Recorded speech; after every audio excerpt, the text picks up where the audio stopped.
এই দোয়াটা শিখে নেন, ইনশাআল্লাহ আপনার জীবনের সমস্ত সংকট কেটে যাবে।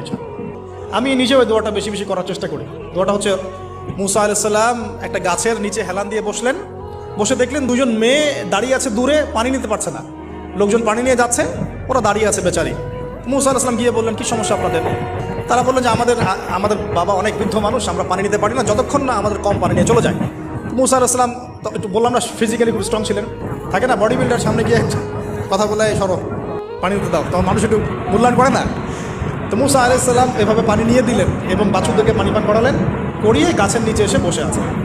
বসে বসে তিনি দোয়া করছেন, এই যে দোয়াটা তিনি দোয়া করছেন, রব্বি, একটা নেক কাজ করলেন, নেক কাজ করলেন না, মানুষের উপকার করলেন, নেক কাজ করে এসে গাছের নিচে বসে দোয়া করছেন, আল্লাহ এখানে তো আমার খাবার পানি বাসস্থান কিছুই নাই, আমি কী করবো? রব্বি ইন্নি লিমা আনজালতা ইলাইয়া মিন খায়রিন ফাকির, রব্বি ইন্নি লিমা আনজালতা ইলাইয়া মিন খায়রিন ফাকির।